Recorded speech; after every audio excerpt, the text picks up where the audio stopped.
가끔 자동차나 열쇠나 스마트폰을 잃어버려서 집에서 찾느라고 야단법석을 뜰 때가 있습니다. 나중에 찾고 보면 바로 눈앞에 있거나 호주머니 아니면 가방에 있을 때가 대부분입니다. 바로 눈앞에 두고도 보지 못하고 찾지 못하는 것은 딴 생각을 하고 있었기 때문일 것입니다. 옆에서 누가 분명하게 말을 했는데도 나중에 나는 못 들었다 하고 다르게 이해하는 것도 역시 상대방이 말할 때에 딴 생각을 하고 있을 때가 대부분입니다. 50대를 60대를 맞이하는 남자분들 중에서 삶을 뒤돌아보면서 가까이 있는 가족과 함께 하지 못하고 돌보지 못했다는 것을 알고 뒤늦게 후회를 하는 분들이 많다고 합니다. 시간 지나고 보니까 아이들은 벌써 장성해서 품을 떠났고 배우자와도 의견을 같이 하지 못하고 은퇴 후에 함께하는 것이 어색하거나 거리감이 느껴진다고 하는 분들이 많습니다. 젊었을 때에는 가족보다도 승진하고 돈 벌고 경쟁에서 이기기 위하여 몸부림치느라 진작 중요한 것을 보지 못했기 때문입니다. 지금도 만약에 딴 생각을 하고 있다면 말씀이 귀에 잘 들어오지 않을 것입니다. 귀 있는 자는 들으라고 했습니다. 딴 생각하지 말고 들어야 말씀이 제대로 들어옵니다. 제자들은 예수님이 천국에 대해서 연거푸 말씀하시는데도 엉뚱한 말을 합니다. 우리가 20장 초반에서 본 바와 같이 포도원 품꾼을 통하여서 천국은 은혜가 지배하는 나라이다. 그리고 이 나라는 28절에 나와 있는 대로 섬김으로 이루어지는 나라. 특별히 예수님은 죽음으로 이 나라를 완성하기 위하여서 오셨다. 거듭거듭 전했지만 제자들은 21절 어디에 앉을 것인가? 또 26절에 보면은 누가 크냐 하는 자리 다툼에 빠져 있는 것을 볼 수가 있습니다. 그러니까 딴 생각을 하고 있는 것입니다. 천국을 세상 나라와 같이 생각을 했기 때문입니다. 자, 25절 말씀을 보면 세상 나라 이방인의 집권자들은 힘이 있으면 어떻게 하죠? 주관하고 권세를 힘을 부리고 휘두르는 일을 하는 것입니다. 자, 지난주 뉴스를 보면서 마음이 아팠던 장면이 있습니다. 미국 트럼프 대통령과 전쟁으로 폐허가 된 우크라이나 대통령의 정상회담이었습니다. 미국이 더 이상 무기를 지원하지 않겠다고 엄포를 놓고 러시아와 빨리 협상하여서 휴전할 것을 제안하는데 강압적이었습니다. 미국이라는 힘의 권세로 찍어 누리는 듯한 모양새였습니다. 여기에다 부통령이 왜 양복을 입지 않고 백악관에 방문했느냐 인신공격도 했습니다. 젤렌스키가 전쟁이 끝나면 당신보다 더 좋은 옷을 입거나 같은 옷을 입거나 더 못한 옷을 양복을 입고 올 수도 있다. 답변하는 장면은 정말 보기가 안쓰러웠습니다. 다윗과 골리앗, 최홍몬과 초등학생이 싸우는 듯한 모습을 연상시키게 만들었습니다. 힘을 부리는 듯한 큰 어른이 주먹을 쥐고 어린아이에게 휘두르는 듯한 모습이 연상이 되었습니다. 미국이 약자를 원조하고 도우는 모습 속에서 이제 자기만 챙기는 나라로 변해가는 모습을 보면서 현대판 로마 제국 같은 모습을 보고 있는 것 같습니다.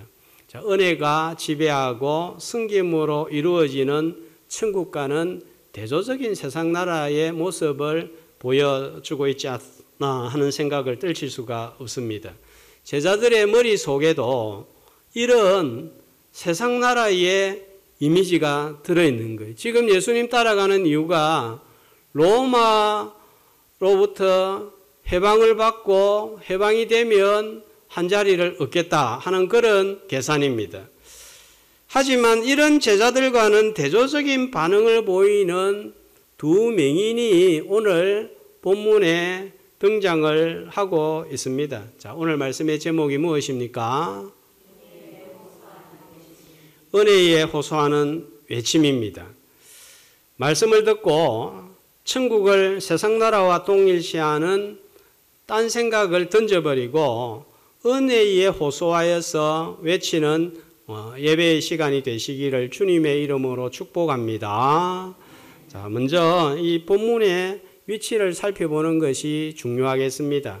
자, 지금 예수님은 어떤 지점에서 이 기적을 일으키고 있나 하는 것입니다. 자, 19장 1절에 보면 예수님께서 어디를 떠나서 어디로 가고 있는 중이죠. 갈릴리 지나서 유대 지경으로 가고 있고, 또 20장 17절에 보면 예수님이 가고자 하는 최종 목적지는 유대의 예루살렘으로 올라가고 있습니다. 그러니까 19장과 20장은 갈릴리를 떠나서 예루살렘으로 입성하기 전에 전한 말씀과 사건이 기록이 되어 있고, 21장 1절은 보면요, 어디에서 일어나는 일이죠? 이후부터는 21장부터 끝까지는 예루살렘에서 일어나는 내용을 기록을 하고 있습니다. 자, 그러면 오늘 본문은 예루살렘 입성하기 전에 마지막에 이 내용이 기록이 되어 있다는 거예요. 많은 기록들을 할 수 있는데 왜 입성하기 전에 마지막에 맹인이 눈을 뜨고 있는 기적을 소개하고 있을까요? 거듭 말씀드리지만 마태는 생각 없이 복음서를 기록하지 않았습니다. 어떤 메시지를 전달하고 있습니까? 천국을 보지 못하는 제자들이 맹인이다. 진짜 맹인이 누구인지를 알려주기 위함입니다. 정말로 듣지 못하는 사람은 육신의 소리를 듣지 못하는 자가 아니라 복음 말씀을 듣지 못하고 들어도 받아들이지 못하는 자가 기가 먹은 자들이다 하는 것입니다. 자, 육안은 보이지 않지만 주님을 알고 만나는 자는 결코 맹인이 아닙니다. 요한복음 9장 39절은 이에 대하여서 예수님이 이 땅에 오신 목적을 밝히고 있습니다. 자, 왜 오셨습니까? 보지 못하는 자들을 보게 하기 위해서 오신 거예요. 8,000곡 이상의 찬송곡을 지은 크로스비 여사는 평생 앞을 보지 못하고 살았지만 그는 누구보다도 주님과 천국을 선명하게 보면서 살았던 신실한 여종이었습니다. 그녀가 찬송가 435장에서 찬송한 대로 나의 영원하신 기업 생명보다 귀하다. 나의 갈 길 다고도록 나와 동행하소서. 주께로 가까이 주께로 가오니. 누구보다도 천국의 평안과 기쁨을 누린 가장 밝은 눈을 가진 주의 여종이었습니다. 오늘 말씀 듣는 중에 보이지 않는 천국이 열리는 은혜가 임하기를 주님의 이름으로 축복합니다. 자, 본문의 맹인의 외침 속에서 열린 그들의 눈을 보게 됩니다. 자, 30절 말씀을 보시면 예수님이 지나간다는 소리를 들었습니다. 볼 수는 없었지만 들을 수 있었기 때문에 자, 주님을 위하여서 만나기 위하여서 소리를 질렀습니다. 어떻게 소리를 지르고 있죠? 주여 우리를 불쌍히 여기소서 다윗의 자손이여 했습니다. 이 외침 속에서 맹인은 예수 그리스도가 누구인지를 알고 있었습니다. 자, 누구로 알고 있었죠? 어떻게 호칭을 하고 있죠? 주여, 그 다음에요, 다윗의 자손이여 했습니다. 다윗의 자손이여 한 것은 왕으로 오신 메시아이심을 믿은 거예요. 자, 이 사실을 어떻게 알 수 있을까요? 마가복음 10장 52절은 이 맹인의 외침에 대하여서 예수님이 이렇게 증언하고 있습니다. 가라, 내 믿음이 너를 구원하였느니라. 그렇게 외치고 눈을 떴을 때에 믿음으로 말미암은 구원과 연결을 시키고 있습니다. 예수님의 기적을 직접 보고 말씀을 직접 듣고도 제자들은 딴 생각을 하고 있는데 명인은 보지도 못하는데 어떻게 이렇게 놀라운 믿음을 가지고 주님을 찾을 수가 있었을까요? 마가복음 10장에 보면은 둘 중에 하나는 이름이 누구죠? 바디메오였습니다. 자, 이런 믿음은 선물입니다. 너희가 그 은혜에 의하여 믿음으로 말미암아 구원을 얻었으니 이것이 너희에게서 난 것이 아니요 하나님의 선물이라. 선물입니다. 보고도 믿지 않는 자가 있지만 보지 않고도 믿는 자가 있습니다. 그래서 주님이 어떤 자가 복이 있다고 했죠? 보지 않고 믿는 자가 복이 있다 그랬습니다. 왜요? 보이지 않는 것들 중에 보이는 것들보다 귀한 것들이 훨씬 더 많기 때문입니다. 부름, 선택, 구원, 칭의, 양자됨, 성화, 영생, 영원한 위로와 같은 것들, 또 믿음, 사랑, 소망, 전혀 눈에 보이지 않지만 이보다 더 중요한 것들이 없습니다. 눈에 보이는 것이 없어도 귀에 들리는 것이 없어도 믿음 가지고 걸어가는 복된 천국 시민 되시기를 주님의 이름으로 축복합니다. 그들이 주님에게 지르는 소리는 뭡니까? 기도였습니다. 맹인의 외침 속에서 우리는 몇 가지 기도의 교훈을 발견을 합니다. 자, 어떤 교훈들이 들어있을까요? 첫 번째로 주님에게 나오는 자세입니다. 어떻게 나왔습니까? 뭐라고 하면서 나왔죠? 주여 부른 다음에 첫 마디가 뭡니까? 우리를 불쌍히 여겨 주소서, 이것입니다. 주님에게 맡겨놓은 것도 없습니다. 주님이 저들에게 빚진 것도 없습니다. 그러므로 우리가 주님 앞에 나와서 할 수 있는 말은 불쌍히 여겨달라는 이거 말고 할 말이 없는 거예요. 조금이라도 자격이 있거나 내가 행한 일로 하나님께 나아가고자 한다면 그 공로의식 때문에 이런 기도를 드리지 못합니다. 철저하게 은혜에 의지한 외침이 불쌍히 여겨달라는 거예요. 누가복음 18장에 유명한 바리새인과 세리의 기도가 나옵니다. 바리새인은 일주일에 2번 기도하고 11조하고 종교적인 생활을 하기 때문에 자신은 다른 사람하고 다르다 생각했습니다. 뭡니까? 철저하게 자기의 공로를 가지고 하나님께 나아가고자 하는 거예요. 자, 그때 주님은 이런 바리새인을 받아들이지 않습니다. 대신에 인간적으로 보면 전혀 자격이 없는 세리의 기도를 연락해 주셨습니다. 자, 세리는 어떻게 기도했습니까? 불쌍히 여기소서, 나는 죄인이로소이다. 자격이 있어서 내가 무언가를 행하였기 때문에 우리는 주님께 절대로 응답받을 수 없습니다. 그래서 우리가 기도 마지막에 어떻게 마무리하죠? 예수님 이름으로 기도합니다. 그 말은 내 힘과 내 행위로는 하나님 앞에 나갈 수 없고 응답받을 수 없고 오직 예수 공로 십자가의 의지하여 하나님께 나옵니다. 이 제사장 예수 그리스도 의지하여 기도할 때 응답하여 주옵소서. 그런 의미로 예수님 이름으로 기도하는 것입니다. 천국은 오직 예수 그리스도의 의로 인하여 입국을 하는 것이지 자기 의와 공로는 아무 소용이 없음을 포도원 피운꾼 비유를 통하여 우리에게 알려주셨습니다. 오직 주인이 선택하고 천국 포도원에 들여 보내주셨기 때문에 오늘 저와 여러분이 이 자리에 있는 줄로 믿습니다.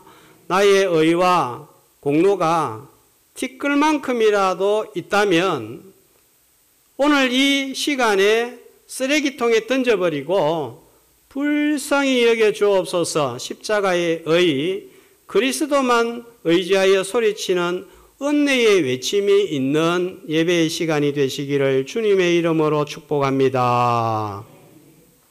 다음은 외치는 때를 놓치지 말아야 됩니다. 지금 두 맹인 앞을 누가 지나가고 있습니까? 예수님이 지나가고 있습니다. 예루살렘으로 올라가면 다시 주님은 돌아오지 않습니다. 마지막 기회입니다. 그러므로 소리를 지르는 것입니다. 인생에서 눈을 뜰 수 있는 유일한 기회요, 마지막 시간입니다. 만사가 다 때가 있습니다. 울어야 될 때가 있고, 웃어야 될 때가 있고, 일해야 될 때가 있고, 쉴 때가 있고, 침묵해야 될 때가 있고, 소리를 질러야 할 때가 있습니다. 물에 빠졌습니다. 집안에 불이 났습니다. 뭐 할 때입니까? 가만히 침묵해 있을 때가 아니라 소리를 질러야 할 때인 거예요. 살려주세요. 소리를 질러야 할 때 가만히 있으면 죽는 것입니다. 맹인은 어둠 속에서 살아왔습니다. 빛을 볼 수 있는 인생의 마지막 기회가 찾아왔습니다. 지금이 은혜 받을 만한 때요. 지금이 구원의 날인 것입니다. 맹인은 소리를 질렀습니다. 성도들이 기도할 때가 있고 또 쉴 때가 있습니다. 기도할 때가 있고 찬송할 때가 있습니다. 야고보서 5장 13절은 이 때를 이렇게 말씀하고 있습니다. 다 같이 한 목소리로 너희 중에 고난당하는 자가 있느냐 그는 기도할 것이요 즐거워하는 자가 있느냐 그는 찬송할지니라. 자, 내가 좋은 환경, 순경에 처했을 때는 어떻게 하라고요? 감사하고 찬송하죠. 그런데 역경에 처해 있을 때는 어떻게 하라고요? 기도할 때입니다. 중요한 인도를 받아야 됩니까? 큰 일을 앞두고 있습니까? 중요한 결정을 내려야 할 때인가요? 아니면 망하기 직전입니까? 이때에 외치지 않으면 언제 외칠 것입니까? 외쳐야 될 때라면 기회를 놓치지 말고 소리 질러 부르짖는 성도들이 되시기를 주님의 이름으로 축복합니다. 자, 31절을 보겠습니다. 몇 번 소리를 질렀습니까? 맹인은 30절에 한 번, 그 다음에 31절에서 거듭 부르짖었습니다. 더 정확하게 말하면 주님이 부르실 때까지, 주님이 돌봐 주실 때까지 부르짖는 거예요. 한 번만 소리쳤다면 주님은 그냥 지나갔을지 모르겠습니다. 주님이 부를 때까지 소리를 질렀습니다. 기도는 언제까지 해야 됩니까? 주님이 응답하실 때까지, 주님이 나를 돌아보아 주실 때까지, 내 소리를 들으실 때까지 하는 것이 기도입니다. 어떤 사람, 어떤 문제는 일주일, 한 달, 두 달이면 될 때가 있습니다. 그러나 어떤 분들은 어떤 문제는 1년, 2년, 10년, 평생을 외쳐야 할 때도 있습니다. 소리를 지르는 것은 절박함과 간절함이 들어있는 거예요. 기계적인, 형식적인 100번의 기도보다 한 번의 간절하고 절박한 기도가 주님의 마음을 움직일 수 있습니다. 절박함과 간절함이 소리를 지르게 한 것입니다. 이렇게 소리를 지를 때, 주님 앞에 소리를 지르고자 할 때, 기도하고자 할 때 반드시 방해물이 나타나죠. 자, 31절에 보면 누굽니까? 자, 제자들도 되겠지만 31절에 보면 누가 꾸짖죠? 무리가 했습니다. 뭐라고 방해를 합니까? 잠잠해라. 자, 오늘날 말로 쉽게 번역을 하면은 조용히 해라 보다 더 센 말이 있다면 입 닥쳐라. 더 센 말도 있죠. 예, 생략하겠습니다. 성경을 읽으려고 할 때 반드시 방해물이 나타납니다. 갑자기 오랜만에 성경을 읽으려고 하면 마음 딱 잡고 앉았는데 어떤 일이 발생하죠? 전화가 옵니다. 또 읽으려고 하면 급한 일이 생깁니다. 그래서 덮어버립니다. 기도하려고 할 때 방해물이 나타나는 것도 보면 너무 신기한 것 같아요. 내일부터 새벽 기도 가야지 마음먹으면 이상하게 멀쩡하던 몸이 저녁부터 어스스하기 시작을 합니다. 몸이 좋지 않습니다. 몸은 또 좋은데 아침에 알람이 울리지 않습니다. 알람까지도 울렸는데 뭐가 없습니까? 차 키가 어디 있는지 찾지 못합니다. 그렇게 잘 찾던 차 키가 안 보이는 거예요. 제가 주일을 앞두고 토요일 밤에는 기도하는데 이제 오래 했으니까 몸에 배였다 싶을 만도 한데 토요일 저녁만 되면 오늘 되게 피곤하네. 지금까지 매주 했으니까 한 주 쉬어도 되지 않을까? 한 주 빠진다고 무슨 일이 생기겠나? 이렇게 내 몸 상태가 안 좋으니까 주님도 충분히 이해할 거야. 아니면 한 주간을 돌아보니까 운동을 한 번도 안 했네. 오늘은 1시간 저녁에 걸어야 되겠다. 그러고 보니까 내일 뭘 주일인데 준비를 해야 되는데 이걸 못했네. 컴퓨터 켜자. 매주일 토요일 밤이 되면 똑같은 이런 생각이 끊임없이 발생하는 거예요. 아마 우리 성도들 가운데 내가 저녁에라도 기도해야 되겠다 생각해서 금요일은, 목요일은, 화요일은 기도해야지 한번 시간 정해놓고 기도해 보세요. 8시에, 9시에 정해놓으면 나오려고 하면 반드시 이상하게 못 나올 일들, 핑계거리가 생긴 것입니다. 명인들은 이런 무리의 방해에도 불구하고 어떻게 했죠? 소리를 질렀습니다. 자, 두 번째는 어떻게 소리를 질렀죠? 더욱 소리를 질렀습니다. 무리가 조용히 해, 입 닥쳐 할 때에도 소리를 질러야 됩니다. 오늘은 쉬어야지. 내일은 하루 빠지지. 이런 방해물이 나타날 때에도 그때 어떻게 해야 됩니까? 그때는 그냥 소리 지르면 안 되고 더욱 소리를 질러야 됩니다. 언제까지예요? 주님이 돌아볼 때까지입니다. 새벽에 부르짖어야 되고 낮에, 밤에, 밤낮으로 외쳐야 됩니다. 내게 부르짖으라. 내가 알지 못하는 크고 비밀한 일을 내게 보이리라고 했습니다. 사람에게 구걸하는 것은 비참합니다. 그러나 우리 다대교회 성도들은 주님에게 구걸하는 거지들이 많아지기를 주의 이름으로 축복합니다. 구하라, 찾아라, 두들기라고 했습니다. 어느 정도로 세게 두들겨야 됩니까? 천국문이 깨어질 때까지, 주님이 열어주실 때까지 소리 지를 때 응답을 받는 저와 여러분 되시기를 주님의 이름으로 축복합니다. 은혜를 의지하여 외칠 때 32절에 보면 주님이 응답을 하십니다. 어떻게 응답을 하시죠?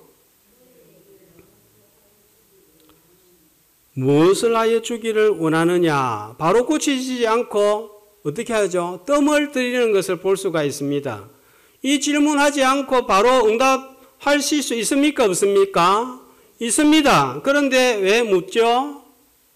바로 한 걸음 멈추어서 응답을 더디게 함으로 인해서 그 믿음을 더욱 견고하게 하고 확신을 가지기를 원하는 것입니다. 응답이 늦어질 수 있습니다. 기다려야 할 때가 많습니다. 늦어지는 응답을 통하여 나로 하여금 더 기도하게 만들고 더 주님의 뜻에 합당한 기도를 드리는 기도의 사람으로 만들기 위해서입니다. 사무엘상 1장 10절에 보면 한나의 기도하는 장면이 나옵니다. 자, 어떻게 기도하고 있습니까? 통곡해서. 왜 통곡을 하면서 기도하죠? 마음이 너무 괴로우니까 통곡을 하는 거예요. 아이가 없는 문제로 통곡을 하면서 기도했습니다. 아주 사소한 개인적인 기도의 제목이었습니다. 그런데 응답이 바로 오지 않습니다. 그런데 후에 아들을 얻습니다. 사무엘상 2장 10절에 보면 한나의 기도 제목이 확 바뀌어 버렸습니다.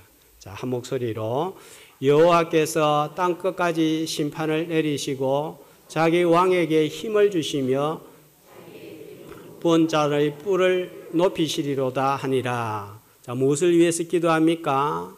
아들 얻는 것으로 마음이 괴로워서 통곡하면서 기도했다가 이제는 왕에게 힘을 주시며, 어떤 왕입니까? 하나님이 보내시는 왕을 통하여서 하나님의 나라를 이루는 그 왕, 하나님의 영원한 나라를 위하여서 기도하는 여종이 된 것입니다. 그러므로 응답이 늦어지는 것으로 인해서 너무 실망하지 맙시다. 늦어지는 응답은 나를 더욱 소리 지르게 만들고 주님이 원하시는 기도를 드리게 하고 주님이 기뻐하시는 종으로 변화시켜가는 시간이기 때문입니다. 오히려 늦어지는 응답이 내 믿음을 더 견고하게 하는 것입니다. 하나님의 나라에 합당한 기도를 드리게 하는 합당한 기도의 사람이 되게 하시기 때문입니다. 자, 다음은 주님은 반드시 응답을 하십니다. 자, 불쌍히 여겨 달라는 은혜에 호소하니까 34절에 보면 주님은 외면하지 않습니다. 자, 그런데 어떻게 고쳐주십니까? 그들의 눈을 만지시니 안 만지고 고쳐주실 수 있습니까? 없습니까? 말씀으로 얼마든지 고쳐주실 수가 있습니다. 그런데 눈을 만져주신 거예요. 제가 기도할 때 우리 성도들 그냥 1m 거리에서 기도할 수 있습니다. 그러나 가까이서 손을 잡거나 어깨에 손을 얹고 왜 기도합니까? 더 사랑하는 마음으로, 절박한 마음으로, 간절한 마음으로 기도하는 거예요. 손으로 만져주시는 주님, 자비하신 주님, 사랑이신 주님이십니다. 이 주님의 손이 닿으면 다친 눈도 열리고 막힌 귀와 닫힌 문도 열리는 역사가 반드시 일어날 줄로 믿습니다. 자, 이 주님의 손을 바라보는 예배의 시간이 되시기를 소망합니다. 자, 그런데 29절 말씀을 보면 이 사건이 발생한 장소가 어디인가요? 자, 여리고에서 떠나갈 때에라고 하고 있습니다. 그런데 같은 내용을 다루고 있는 마가복음 10장 46절과 누가복음 18장 35절을 보면은 여리고를 떠나가실 때가 아니고, 자, 언제, 어떻게 표현하고 있습니까? 여리고에 이르렀더니, 그 다음에 누가복음은 여리고에 가까이 가셨을 때, 그러면 본문에 이 표현하고 어떻게 되는 거예요? 반대가 되는 거죠. 이해가 안 됩니까?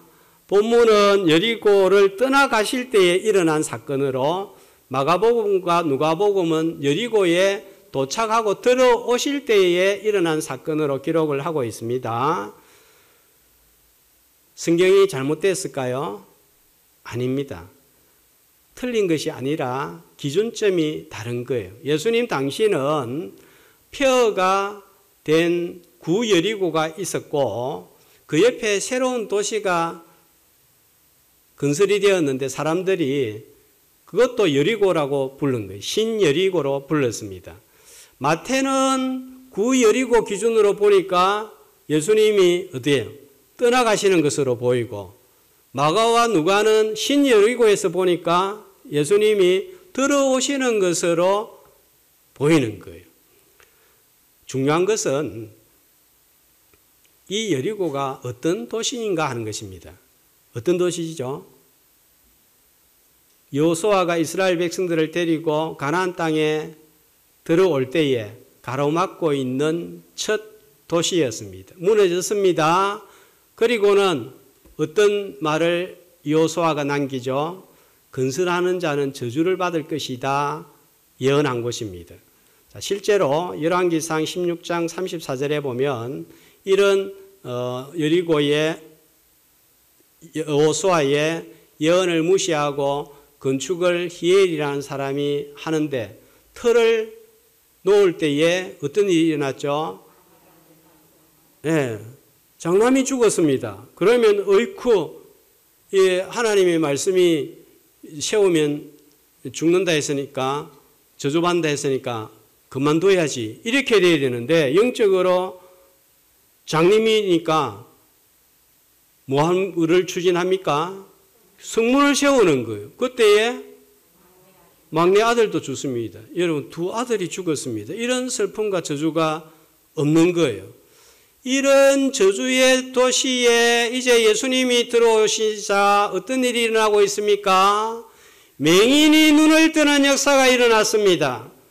세리 삭개오가 구원받는 역사가 일어났습니다. 그러므로 오늘 기억합시다. 어떤 저주의 장소라도 주님이 찾아오시면 그곳은 축복의 장소, 생명의 역사가 일어나는 것으로 변하는 줄로 믿습니다. 영원한 행보를 향하여 걸어가던 나에게 주님이 찾아오셨습니다. 내 마음은 죄의 쓰레기장이었습니다. 그런데 흑암의 권세에서 빛의 나라로 옮겨주셨고 죄의 쓰레기장이 성전으로 변화되었습니다. 어떻게 이런 일이 발생을 했습니까? 무엇을 행해서가 아니라 나의 공로가 있어서가 아니라 예수 그리스도를 구원자로 믿을 때 주님이 내 안에 찾아오셨기 때문입니다. 그러므로 주님이 찾아오시면 아무리 쓰레기장 같은 곳이라고 할지라도 흑암이라고 할지라도 여리고 성같이 단단하고 완악할지라도 무너지는 역사, 밝아지는 역사, 새롭게 되는 역사가 일어날 줄로 믿습니다. 그러므로 여리고 성같이 믿지 않는 배우자, 가족, 자녀, 가정도 무너지지 아니할 것 같지만 주님이 찾아오시면 치유되고 살아나는 역사가 일어날 줄 믿고 성전되는 역사가 일어날 줄 믿고 포기하지 않고 계속해서 주님께 외치는 성도들이 되시기를 주님의 이름으로 축복합니다.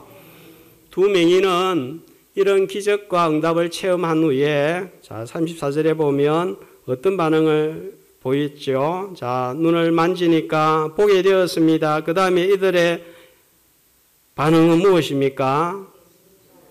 예수를 따르니라. 응답도 중요하지만 응답 후는 더 중요합니다.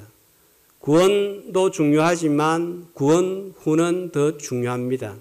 따르니라 이러니까 막연합니다. 어떻게 이해를 합니까? 예수님 따른다 하면은 예수님 앞에 가고 나는 따라가고 이런 외형적인 것을 생각하죠. 자, 누가복음 18장 43절은 조금 더 구체적으로 이렇게 말씀을 하고 있습니다. 같이 곧 보게 되어 하나님께 영광을 돌리며 예수를 따르니 백성이 다 이를 보고 하나님을 찬양하니라. 자, 따른다는 말은 어떤 의미예요? 하나님께 영광을 돌리고 내만 영광을 돌리는 것이 아니라 나로 인하여서 다른 사람들도 하나님을 믿고 찬양하는 역사가 일어난다 하는 것입니다. 이것이 복음 생명의 역사인 것입니다. 소경된 우리가 눈을 떴습니다. 천국에 입성했습니다. 포도원에 들어왔습니다. 이것은 여러분 끝이 아니고 시작이라는 사실을 알아야 됩니다. 그 후가 있습니다. 자, 그래서 하이델베르크 교리문답은 자, 이렇게 말씀을 하고 있습니다. 한번 살펴보겠습니다. 1문, 2문. 살았으나 죽었으나 당신의 유일한 위로는 무엇입니까? 자, 답은 지난주 그 앞주 다 알려줬는데 전혀 생각이 안 날 것입니다.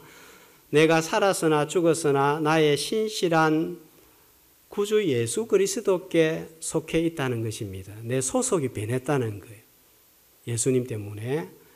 그 소속이 변하니까 하나님, 전능하신 하나님이 나를 통치하시고 보호를 하시는 것이 위로가 되고, 또 성령님께서 이 생명을 영원히 유지할 수 있도록 보호하시고 보증하시기 때문에 이것이 죽었어도 위로가 된다. 삼위 하나님의 위로만이 유일한 위로다 하는 것입니다. 자, 그 다음에 제가 첫째, 둘째, 셋째 하면 읽으시면 됩니다. 자, 이문은 당신이 이 삼위 하나님의 위로와 축복 속에서 살고 죽기 위해서 알아야 되는 것은 무엇입니까? 첫째, 둘째, 셋째,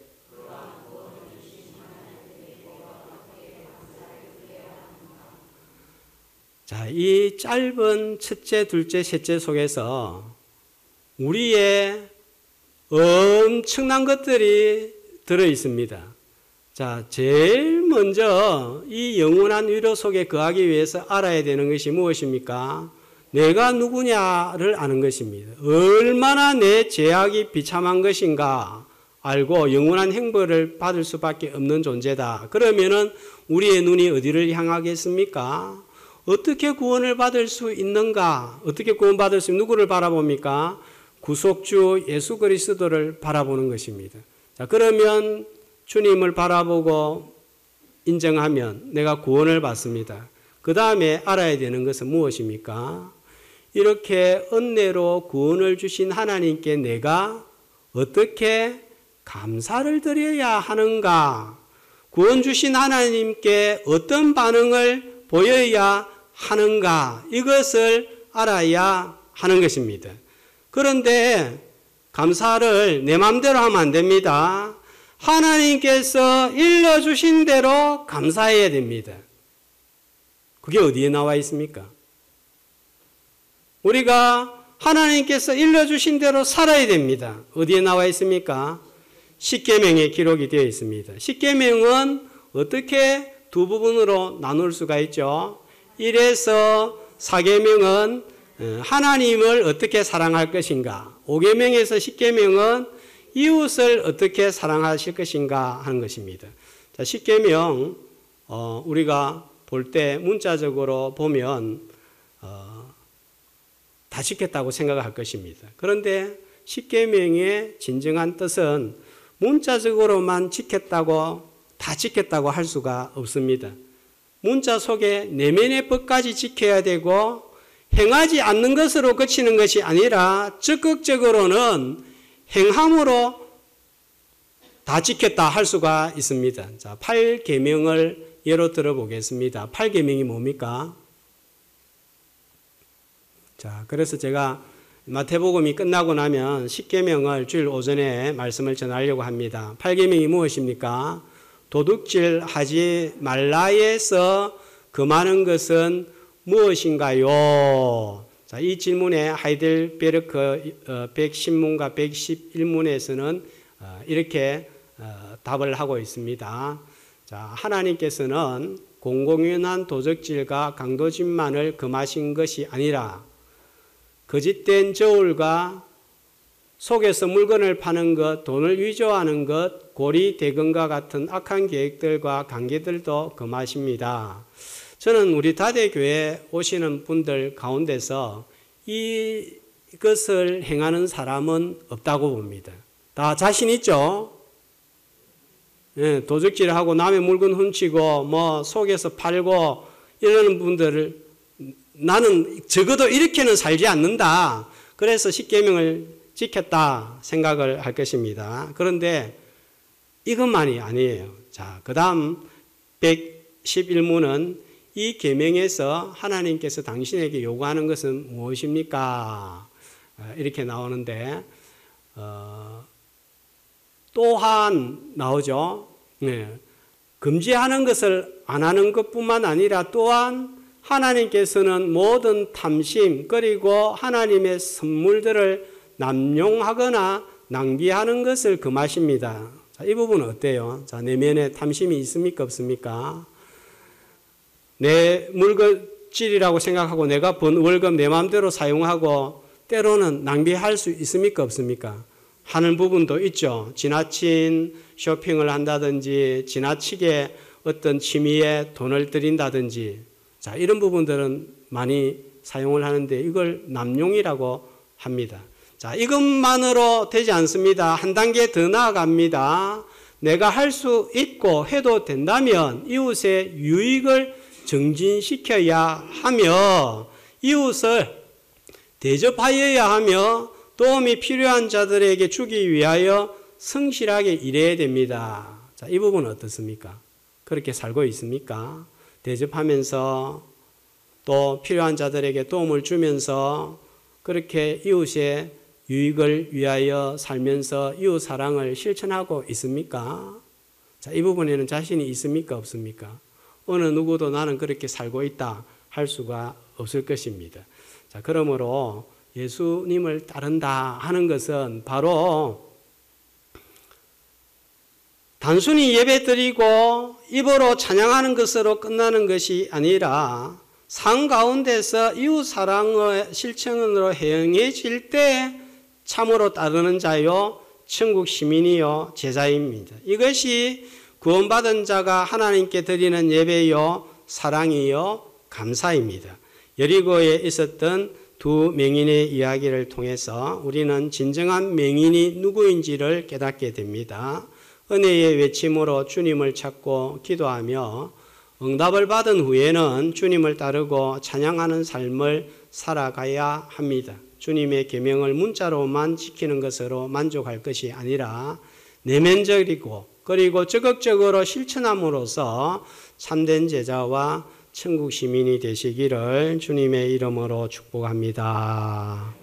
자, 이런 말씀을 기억하면서 주님께서 우리로 하여금 진짜 천국을 볼 수 있는 눈을 열어달라는 심정으로 찬양합니다.